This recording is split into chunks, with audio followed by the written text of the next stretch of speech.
Hi there, Sam Sorbo here for the Accidental Homeschooler. That's you. All right, so today I got two different comments and they kind of tie together, and so I want to talk about attitude toward homeschooling now from two different perspectives. From the parents who are doing it, who maybe aren't liking it, and from the people who used to sort of go, and maybe they are liking it. So I want to talk about the two different perspectives. The first thing that you need to understand is you ought to enjoy the time with your kids. If you can't enjoy the time with your kids right now, what's it going to be like when they're adults? Like, I know, okay, everything's a phase, but if we're talking sort of a generality that you don't like spending time with your kids, that's kind of a problem. So Jordan Peterson says, never let your children do anything that would make you dislike them. And he justifies that. He means it on sort of a visceral level. He justifies it because he goes into this idea that we are all capable of evil and that they're little and you're smarter than they are, your children. And so if you're allowing them to do things that you dislike, then you will be justified in being mean to them. And the last thing you want to do is sort of go down that pathway. He also spent a lot of his research time delving into the properties of evil and the evil that indwells every human being. And so he takes a fairly, I don't know, would we call that a cynical view?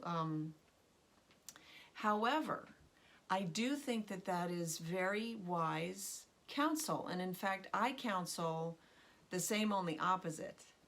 So I tell people, teach your children to compliment you.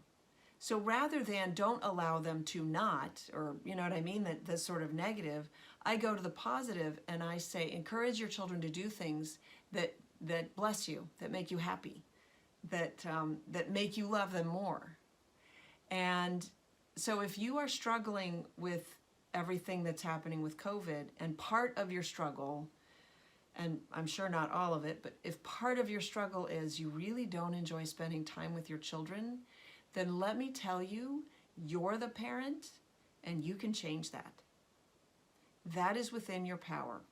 Now, how you change it? Well, it depends on the child. But maybe that's where you need to put your focus. And your focus shouldn't be on education, because you need to get the relationship right, or there ain't no learning going on, is basically what it boils down to. Okay. Then the second part of this question is for the parents who are loving it. Well, she asked about talking about attitudes towards homeschooling and how now that non-homeschoolers are doing it, and how maybe that's if the attitudes have changed. So I've been fielding a few emails. People I don't think are going to reach out to me if they're hating it, right? But I have sort of queried a few of my friends who were like, I will never homeschool. And some of them have texted me back or emailed me back, and I go, so you're homeschooling now. Yay for you, or whatever. And so I did get one person go, yes, and like I thought, like I always knew, I am not enjoying it. That's sad to me. That's, actually, she didn't say I'm not enjoying it. She said it's not for me. Okay, but there are other ways to home educate your children aside from sending them to, say, the public schools. And in fact, I think the person I'm speaking of sends her kids to a Christian school, and they love the Christian school, and they're very happy there. And they're learning Judeo-Christian values, which is important. Then they're learning that your life has purpose, which is important. Which now this is my new thing, is that I can certainly say that in our education system, we do not teach children that they have any purpose. In fact, we're teaching them the opposite, that they're accidents of nature. And so they have no purpose. And so how are they ever going to find happiness? You can't find happiness if you don't have a purpose. You need a mission in life. For the people that I've heard from who have said, wow, I love homeschooling. I never thought it was like this. I had all these presuppositions that seem not to be true. But I'm nervous about the fall. Okay, yeah, I get it. And you're the people that I'm doing these videos for, right?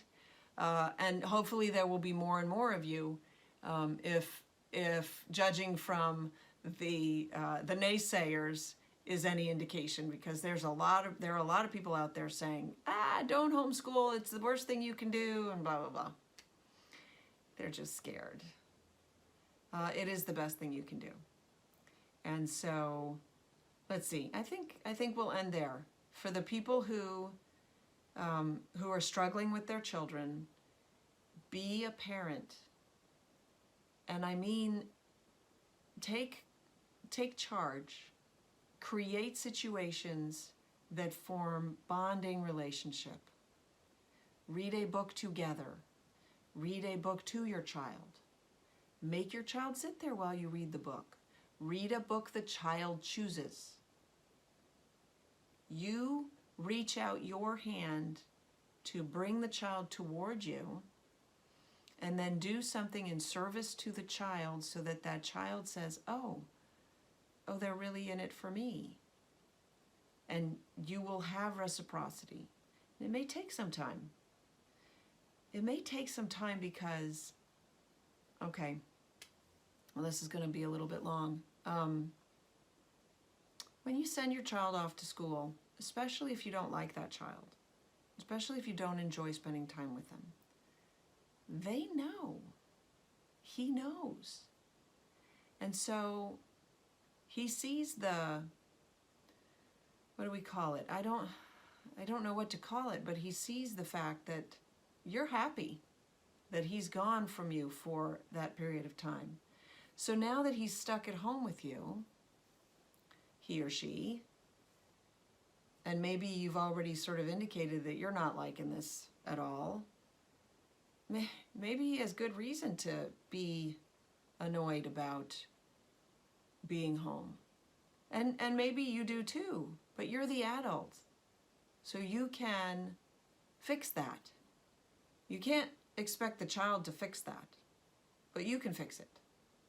So be encouraged. It doesn't take that much. It takes effort. Give it some thought. I recommend reading out loud. It's a great exercise to do. It involves both of you. I recommend you pause at places that maybe in the book that seem, odd or whatever. When I say let the child choose the book from among a choice that you've pre-selected. So we don't give our children sort of just free range, right? You don't say, what do you want for dinner? Because they'll choose M&Ms. You say, do you want chicken, or do you want pasta with chicken, or do you want, pasta alone?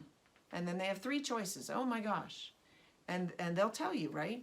So pick a couple of good books, Jane Eyre, Passage to India. Well, it depends on how old your kid is, right? But pick a couple of good classic books and then say which one looks, Robinson Crusoe, Jane Eyre, Pride and Prejudice. Which one looks good to you? And if they want to read a little bit first, right? And this works even with teenagers, okay? Or pick the Bible and say, okay, which book of the Bible do you want to go through? And then have discussion while you're reading and after you read, and set a timer, like make a time thing so that this is a thing, and you pour into your child and you will get something back, something valuable back, because it's in the exchange that we build. Okay? All right.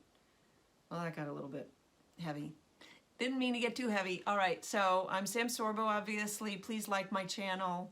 That just helps me. And spread the word. Send this video anywhere you would like.